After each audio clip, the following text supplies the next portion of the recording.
먼저 교사 헌신 예배로 드리게 되니 우리 그동안 주일학교를 위해서 수고해 주신 모든 선생님들, 또 애써주시는 모든 선생님들께 먼저 감사를 드립니다.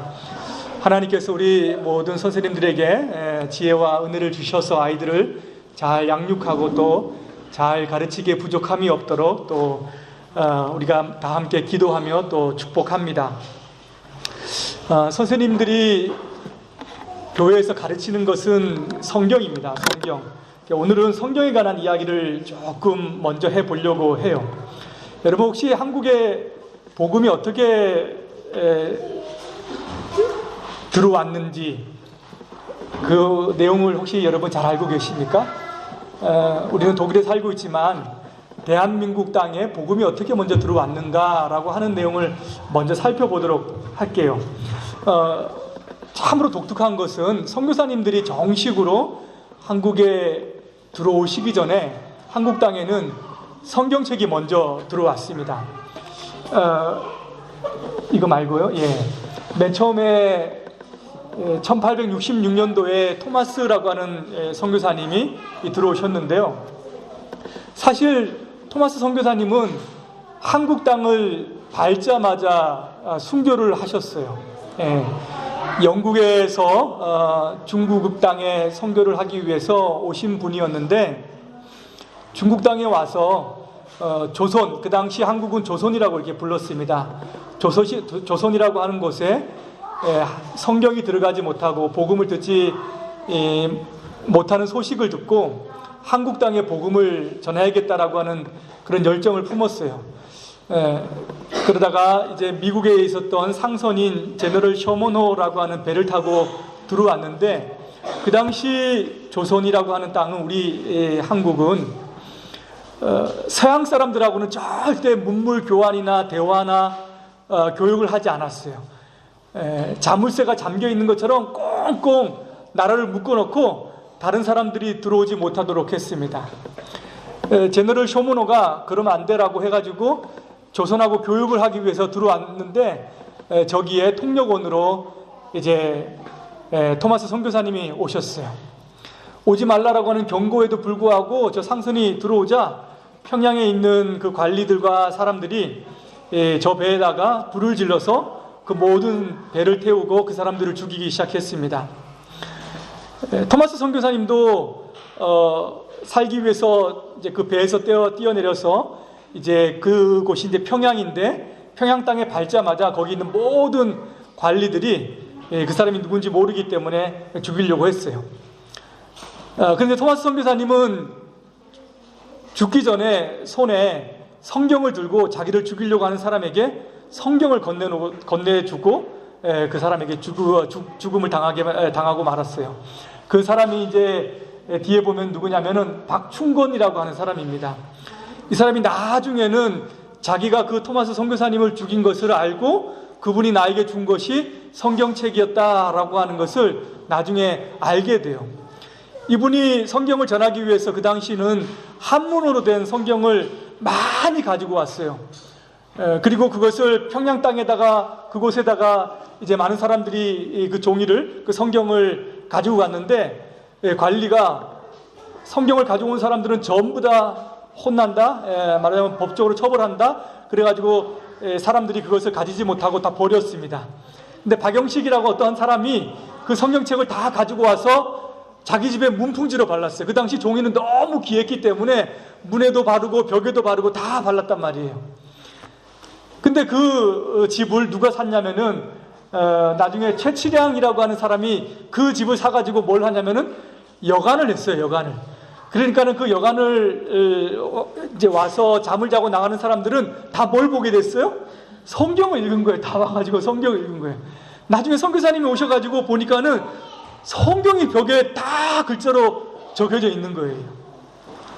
그래서 그 주인에게 이야기를 듣고 소식을 듣고 그 다음에 그 여간집을 나중에는 여러분 주기철이라고 하는 목사님 아실 겁니다. 주기철 목사님이 이제 섬기셨던 평양의 장대현 교회의 그런 모체가 되는 거예요. 선교사님이 들어와서 복음을 전하지 못했지만 가장 먼저 준 것은 뭐였냐면은 성경책이었습니다. 그 다음에 이 소식을 듣고 또 스코틀랜드에서 존 로스라고 하는 선교사님이 왔어요. 이분도 중국 땅에 왔어요. 그 당시에는 뭐 한국은 들어오지를 못했습니다. 근데 그 이야기를 들었어요. 토마스 선교사님이라고 하는 분이 와가지고 성경책을 건네주고 거기서 순교했다는 이야기를 들었습니다. 존 로스 선교사님의 마음이 뜨거워졌어요. 내가 이들에게 어쩌면 복음을 전하고 싶다라고 하는 마음을 가지고 어디로 갔냐면은 만주 지역으로 갔습니다. 만주는 어디냐면은 지금 북한 땅과 중국이 맞닿아 있는 그 지역이에요.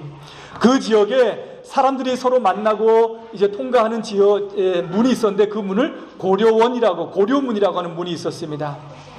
그 문에서 조선 사람들과 만나고 대화하고 그래서 자기를 도울 수 있는 사람들을 만났어요. 만나가지고 성경 번역을 시작을 합니다. 성경말도 한국말도 배우고 해서. 그래서 1882년도에 최초로 누가복음이 한글로 번역이 됩니다. 그래서 이것을 출판을 해가지고 만주 지역에 있는 많은 흩어진 사람들에게 보내고, 그런데 뒤에 넘겨보면요, 백홍준이라고 하는 사람이 그때 그 같이 선교사님을 도와가지고 그 책을 출판하는 일을 했어요. 그런데 마음이 나만 이렇게 너무 좋은 것들을 받고 있자니 마음이 아쉬웠습니다. 그리고 저 한국 땅에 있는, 조선 땅에 있는 많은 사람들에게 이 성경을 전하고 싶은 마음이 불일듯 일어났어요. 그런데 그 당시에는 저런 성경책을 만약에 가지고 다니다가 사람들에게 나눠주고 팔면은, 걸리면은 그 자리에서 처형을 당하게 돼요.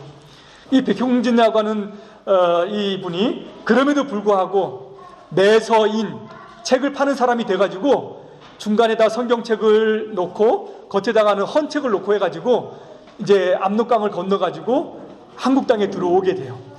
그래서 그 지역에 있는 많은 사람들에게 성경을 배포하기 시작을 합니다. 선교사님은 들어와가지고 복음을 전하기도 전이었는데 이미 압록강을 통해서 성경이 들어오기 시작하고 있었던 거예요. 여기뿐만이 아닙니다. 자, 1882년에 일본에서 이수정이라고 하는 분이 수신사의 수행원으로 가요. 수신사는 그 당시에 일본에서 와 있는 외국의 선진 문물들을 배우려고 사람들을 보냈는데, 여러분 김옥균이라고 하는 사람 들어봤을 겁니다. 그 뒤에 수행원으로 같이 갔다가 더 배우고 싶다라고 하는 마음으로 이제 사직서를 제출하고 거기에서 서양 문물을 배우기 시작했어요. 근데 이분은 선진 농업을 배우고 싶어가지고 치다센이라고 하는 일본 사람에게 갔습니다. 근데 그 집에 들어갔더니 그 집 벽에 이렇게 한문으로 성경이 액자로 걸려져 있는 거예요. 그걸 보고 생각하고 또 물어보고 하다가 그분으로부터 이제 복음을 전해서 듣게 됩니다. 그리고 거기에 있는, 일본에 있는 많은 미국 선교사님의 도움으로 인해 가지고 복음을 듣고, 그 다음에 1883년도에 세례를 받고, 그래서 이제 네가 한국말로 된 성경을 번역해 보는 게 어떻겠냐라고 해가지고 이분이 성경을 번역을 해요.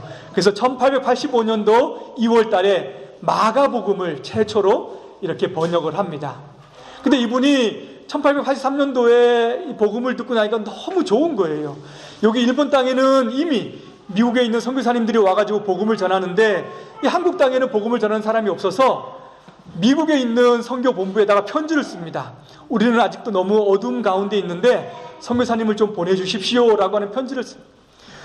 그 편지를, 그러니까 잡지에 이렇게 신문에 나 있는 걸 보고 많은 젊은이들이 도전을 받았습니다. 그때 그것을 보고 내가 한국 땅에 가서, 조선 땅에 가서 복음을 전하야겠다라고 마음을 먹었던 분 중에 한 분이 누구냐면은 바로 언더우드라고 하는 선교사님이에요. 언더우드라고 하는 선교사님이 그걸 읽고 이제 일본 땅에 옵니다. 일본 땅에 왔을 때에 이 이수정이라고 하는 이분하고 이제 선교사님과 이 언더우드 아펜젤러라고 하는 선교사님을 같이 만나요. 만나서 그 자리에서 마가복음을 전해주고 한국에 대한 이야기를 해줍니다. 그리고 나서 이 복음서를 들고, 이 마가복음서를 들고 1885년도 4월 5일에 인천에 있는 제물포항으로 이 언더우드 선교사님과 감리교 선교사님이었던 아펜젤러 선교사님이 가장 처음 공식적으로 인천의 제물포항에 첫 발을 내딛게 되는 거예요.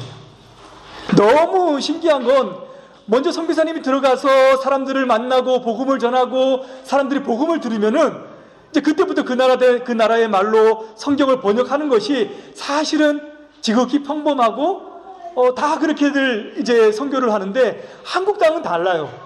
조선 땅은 먼저 성경이 먼저 들어오고 사람들의 복음이 먼저 들어가고, 선교사님들이 와 보니까는 내가 복음을 전하러 온 것이 아니라 내가 추수하러 왔다라고 하는 그런 고백을 할 정도로 이미 사람들의 마음 가운데에 하나님의 말씀이 전파되어져 있고, 그것들이 이제 많이 퍼져 있고, 이미 한국 사람들의 자생적으로 교회가 서게 됩니다.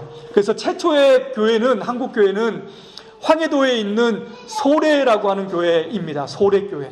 1884년도에 만들어졌어요. 선교사님들이 들어오기도 전에 그 교회가 이미 만들어진 것입니다. 여러분, 지금도 사실은 세계 가운데에 이렇게 자기의 나라의 말로 성경이 없는 그런 곳에 성경을 말을 이제 문자가 없는 곳에 문자를 만들어주고 성경을 번역하는 그런 선교사님들이 있어요. 무슨 선교단체죠? 맨 처음에 첫 장 한번 넘겨봐 주시겠어요? GBT 선교회라고 이렇게 이야기를 합니다. 위클리프 선교회라고도 이야기를 해요. 여기 보면은 자기 나라의 그 글로 문자로 성경을 가지고 있는 종족이 2698개나 되지만은 아직도 자기 종족의 문자로 된 성경이 없는 그런 곳이 2040 종족이 됩니다. 그리고 현재 이제 문자를 만들어서 성경을 번역하는 것이 진행되는 곳이 바로 2101개의 작은 민족이 있는 거예요. 네. 그래서 이분들은 그곳에 가서 말하자면은 아프리카에 있는 오지, 인도나 인도네시아에 있는 오지들, 파푸아뉴기니에 있는 오지에 들어가서 그 사람들에게 말을 들어보고 또 그 사람들하고 살면서 그들의 소리를 문자로 만들어 가지고 그 문자를 가지고 성경을 번역하는 일을 하고 있습니다. 복음만 전하면 되지 왜 이렇게 성경을 만들고 성경을 번역하는 일에 이렇게 집착을 할까요? 왜 꼭 성경을 가져야 되고, 왜 반드시 성경을 전해야 되고, 왜 성경을 반드시 가르쳐야 될까요, 여러분? 오늘 교사 헌신 예배로 드립니다. 그냥 말로 해도 되고, 말로 가르쳐도 되고, 자기가 알고 있는 경험을 이야기해도 되고, 내가 만난 하나님을 전해도 상관없어요. 그래도 복음은 전해질 것인데, 왜 반드시 성경을 가지고 말씀을 전하고, 성경을 가지고 가르치는 것이 이렇게 중요할까요? 그것은 성경을 가르치는 일은 바로 사람들의 마음에 빛을 비추는 일이기 때문입니다. 여러분, 오늘 말씀을 보게 되면은 사도 바울이 이제 마지막 자기 인생 가운데에 죽음을 앞두고 사랑하는 제자 그리고 자기에게 복음을 받은 디모데에게 편지를 쓰면서 이렇게 얘기해요. 디모데야, 이제 정말로 말세에 고통하는 때가 올 것이다. 많은 사람들이 악을 행하고 속이고 경건하게 살고 하나님을 믿으면서 살려고 하는 사람들은 정말로 핍박을 받는 그런 어려운 시대가 올 것이다 라고 이렇게 이야기를 합니다. 여러분, 악한 것은 성경에서 뭐라고 이야기하냐면 어두움이라고 이렇게 이야기해요. 어두움. 사람들이 거짓을 행하고 서로 미워하고 도둑질을 행하고 사람들을 죽이고 전쟁을 하고 돈을 좋아하고 하는 모든 것이 바로 사람들의 마음이 사실은 어둡기 때문입니다. 마음이 어둡기 때문에 어떤 악한 일도 행할 수 있어요. 이런 어두운 마음을 어떻게 해야 될까요? 이런 어두움을 몰아낼 수 있는 방법은 무엇일까요? 단 한 가지의 방법이 있다면 그것은 무엇이냐면 바로 그 어두운 가운데에 빛을 붙여주는 겁니다. 어두움은 뭐 어떻게 해도 벗어날 수가 없어요. 도망가도 어두움이면 어두움입니다. 거기에 힘이 있다고 해서 그 어두움이 물러가는 것도 아니고 아주 좋은 책을 읽는다고 해서 그 어두움이 사라지는 것도 아니에요. 어두움을 몰아내고 어두움을 물리치는 것은 단 한 가지 방법밖에 없습니다. 그것은 뭐냐면은 그 어두운 가운데에 빛을 비춰주는 거예요. 그 작은 빛이라도 하나 있으면은 그것은 어두움이 물러가고 밝음이 반드시 그 가운데에 있는 것입니다. 너무나도 세상이 어둡고 사람들이 악을 행하고 그럴 때는 어떻게 살아야 되느냐? 디모데야, 너는 네가 배운 성경 말씀을 확신하고 네가 배운 성경 말씀대로 네가 살아야 된다라고 오늘 하나님은 말씀을 하고 있는 것입니다. 사람들은 그렇게 살지라도 우리의 마음이 어둡지 아니하고 우리의 마음이 밝게 비춰지기 위해서는 단 한 가지밖에 없는데 그것은 바로 성경이다라고 이렇게 이야기를 하는 거죠. 여러분, 세상에 얼마나 많은 빛이 있는지 모릅니다. 어두움을 밝히기 위해서 얼마나 많은 빛이 있는지 몰라요. 저도 오랜만에 이제 한국에 가보는데 한국의 서울 밤에 얼마나 많은 빛이 있는지 한번 제가 볼 겁니다. 사람들은 어둡다고 해서 많은 빛을 비춰요. 그런데 그 빛 가운데서 사람들이 선을 행하거나 또는 착한 일을 하거나 그 빛빛 가운데서 아름답게 살아가지 않습니다. 사람들은 밤에 비치는 그 빛 밑에서 무엇을 합니까? 그 빛 밑에서 먹고 마시고 노래 부르고 춤추고 즐기고 사실은 그렇게 살아가요. 인공적으로 인위적으로 사람들에게 비춰주는 그 빛 가운데에서는 어둠을 몰아낼 수가 없습니다. 단 한 가지 어둠을 몰아낼 수 있는 것은 바로 성경밖에 없다라고 하는 거예요. 성경은 사람들의 마음에 여러분 빛을 줍니다. 하나님의 말씀만이 사람들의 심령과 영혼 가운데에 빛을 비춰준다는 거예요. 여러분 인생 가운데 혹시 여러분의 삶을 변화시켜 준 책이 있습니까? 지금도 기억나는 감동적인 책이 있습니까? 사람들에게 도움을 주는 유용한 책들이 많이 있어요. 지식을 주기도 하고 아이들에게 또는 많은 사람들에게 창의력을 주기도 하고 상상력을 주기도 합니다. 어떤 책은 건강하게 살도록 또 해주는 책도 있죠. 또 어떤 책은 용기도 주고 또 어떤 책은 마음의 감동도 줍니다. 그런데 어떤 책도 사람의 마음을 변화시키고 그 마음의 어두움을 물리쳐주고 또 그 사람을 바뀌게 해주는 그런 책은 없어요. 저는 이제까지 법전을 공부하다가 회개했다는 사람을 들어본 적이 없습니다. 저는 이제까지 철학 강의를 들으면서 새 사람이 되었다라고 말하는 사람을 들어본 적이 없습니다. 저는 아무리 유명한 연설이라도 그 연설을 듣고 회심했다라고 하는 사람을 들어본 적이 없습니다. 아무리 오래된 고전이라도 그것을 듣고 자기가 죄인이라고 생각하고 마음을 두드리고 하나님 앞에 돌아왔다라고 하는 사람을 들어본 적이 없어요. 그러나 성경을 읽고서 내가 새 사람이 되었다, 하나님의 말씀을 듣고 내 인생이 변해야 되었다라고 하는 소리를 한 사람들은 수도 없이 내가 들어봤습니다. 부지기수로 들어봤고 이것을 얘기하자면은 오늘 하루 제가 설교를 해도 끝나지 않을 정도로 많이 있다는 거예요. 왜 그렇게 성경을 반드시 전해야 되고 성경을 반드시 기록해야 되고 성경을 반드시 여러분 남겨야 될까요? 우리 시대는 하나님의 말씀을 듣고 구원받을 수 있지만 우리 다음 세대는 성경 말씀을 통해서 그들은 하나님 앞으로 나아갈 수 있기 때문입니다. 후손들이 저 오지로 가서 사람들이 그렇게 일생을 바쳐가지고 성경 번역을 하는 이유는 그 사람들만 예수님을 믿고 복음을 듣고 그 시대가 사라지는 것이 아니라 자기 후손들도 그 성경을 듣고 읽고 배우고 하나님 앞에 나오는 것을 생각하기 때문이에요. 그것이 바로 성경을 반드시 가르치고 또 성경을 만드는 이유이기도 합니다. 여러분, 두 번째는요, 성경은 나침판이기 때문이에요. 나침판은 뭐에 쓰는 물건이죠? 방향을 가르쳐 줍니다. 군대에 가는 사람은 반드시 저기 나침판을 가지고 자기가 목적한 곳을 찾아가는 훈련을 하게 됩니다. 아무리 깊은 산속을 가고 많은 길이 있는 곳을 가도 저 나침판과 지도 하나만 있으면 내가 목적한 곳을 찾아갈 수 있어요. 성경은 이 나침판과 같은 역할을 합니다. 오늘 말씀을 보게 되면은 성경은 구원에 이르는 지혜가 있다라고 말씀을 합니다. 구원에 이르는 지혜가 있다라고 말씀을 하는 거예요.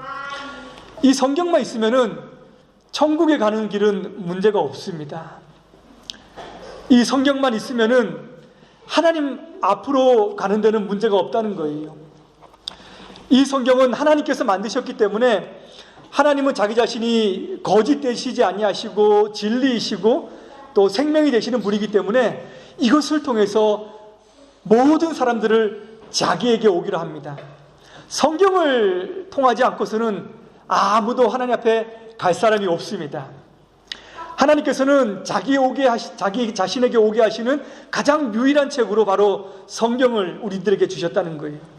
누구든지 천국에 가고 싶고 누구든지 하나님을 만나고 싶은 사람은 이 하나님의 말씀을 읽고 이 하나님의 말씀을 통해서 사실은 천국에 갈 수 있는 것입니다.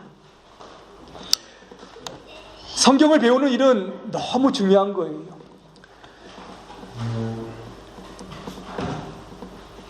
저도 이렇게 많은 선생님들을 만났고요, 또 수많은 사람들을 만나면서 이제까지 살아왔어요.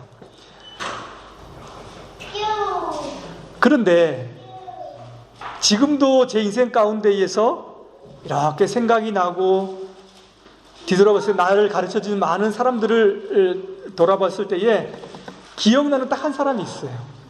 많은 선생님들을 만났지만은 지금도 기억납니다. 저는 초등학교, 국민학교죠. 우리 때는 1학년 때 우리 선생님이 누구였고 2학년 때, 4학년 때 선생님이 누구였고 5학년 때 선생님이 누구인지 다 기억이 나요. 지금도. 근데 잊을 수 없는 선생님이 있습니다. 이 선생님은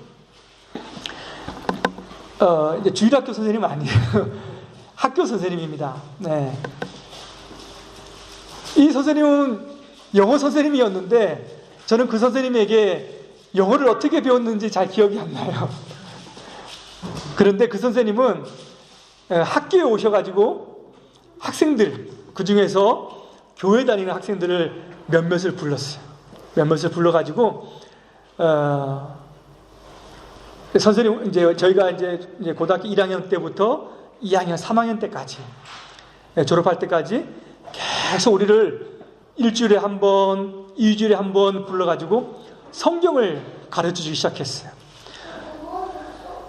선생님이 영어 시간에는 천사였는데 성경을 가르칠 때는 너무 엄하게 가르쳐줬어요. 일주일에 한 번 만날 때마다 우리는 반드시 성경을 한 구절씩 암송을 해야 됐었어요.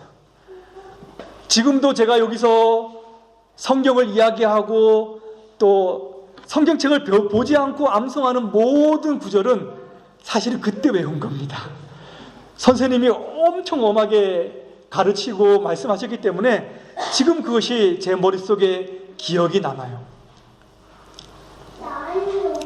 예수님이 누구이신지 저희들에게 알려주셨고 어떻게 살아야 되는지도 그때 저희들에게 알려주셨어요. 저는 지금도 눈을 감고 내 인생 가운데에 만났던 많은 사람들을 뒤돌아보면서 참으로 고마웠던 한 사람을 뽑으라 그러면은 저는 고등학교 때 만났던 그 선생님을 저는 기억을 합니다.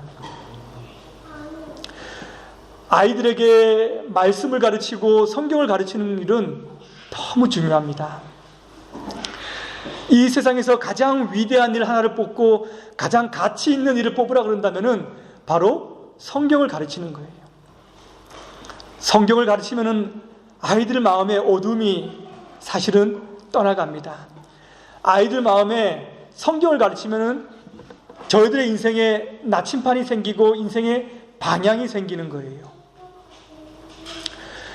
여러분들이 알고 있는 유명하고 훌륭한 사람들이 많을 것입니다. 그러나 그 중에 지미 카터라고 하는 대통령도 대통령직을 떠나서도 지금도 주일학교 교사만큼은 놓지 않고 자기 평생을 통해서 그 일을 하고 있어요. 이것은 한 가지 예지만은 그 사람뿐만 아닙니다. 여러분 위인전을 여러 가지 책을 보면서 백화점의 왕이었던 워너 메이커라고 하는 사람, 또 우리가 잘 알고 있는 D.L. 무디라고 하는 사람, 후보라고 하는 사람, 뭐 수도 없는 많은 사람들이 이름만 대면은 세계적으로 유명한 정치가, 경제가, 세상을 움직였던 사람들이 중에서 놓지 않았던 가장 소중한 일이 있다 그런다면은 아이들을 가르치고 성경을 가르치는 일이에요. 저는 외국에만 그런 사람들이 있는 줄 알았더니 아닙니다. 한국에 기독교가 들어오고 해방이 되어서 양성봉이라고 하는 장로님은 너무 훌륭하셔가지고 이승만 대통령이 농림부 장관까지 세워놨어요. 근데 이분이 집은 부산이었습니다. 토요일날 저녁에 기차를 타고 밤기차를 타고 부산까지 내려와가지고 그 다음날 아침에 아이들을 가르치고 저녁 기차를 타고 서울로 올라갔어요. 너무 힘들어가지고 하나는 놓아야겠다 그래가지고 하나를 놓는데 무엇을 놓았을까요? 대통령에게 찾아가지고 도저히 내가 못하겠습니다라고요.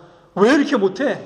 제가 주일학교를 가르쳐야 되는데 이것 때문에 내가 이거 하는 게 너무 어렵습니다 라고 해가지고 이승만 대통령한테 자기 장관직을 사임하고 부산에 내려가지고 아이들을 가르치는 일을 했습니다.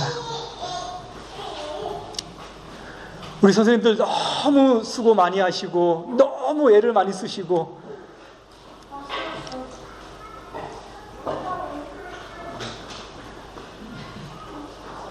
그러나 하나님께서 사람들을 통해서 이 시대를 움직여 가시고 사람을 세우셔서 하나님의 역사를 만들어 가신다면은 우리 선생님들은 오늘날 정말로 값진 일을 하는 것이고 위대한 일을 하는 거예요. 우리 아이들에게 저희들 인생 가운데 한마디 하나님의 말씀을 심겨줄 수 있다면은 우리 선생님들의 수고와 노력과 그 모든 애씀은 가치가 있고 그것은 반드시 열매를 맺는 것입니다. 우리 아이들도 이렇게 위대한 일을 하는 선생님을 어떻게 해야 되겠어요? 존경해야죠. 순종해야 되고 사랑해야 됩니다. 오늘 선생님들이 나와서 특성하니까 애들이 좋아가지고 그냥 박수를 많이 치던데 같이 성경을 배우고 예배를 드릴 때도 선생님의 전하는 말씀을 아주 소중하게 듣고 여러분의 마음판에 새기고 세상에서 학문을 가르쳐주는 선생님도 아주 소중한 선생님이지만 우리의 생명을 가르쳐주는 이 선생님들을 귀한 선생님들로 생각하고 여러분들이 순종하고 사랑하고 또 따라야 되는 거예요. 그렇게 될 때에 하나님께서는 교사들을 통해서 이 땅에 하나님의 백성들을 만들어 가시고 또 이 아이들을 통해서 우리 선생님들의 수고와 가치를 또 드높여 주실 줄을 믿습니다. 이 일에 헌신하는 우리 모든 선생님들에게 하나님의 축복이 함께 하시기를 믿습니다.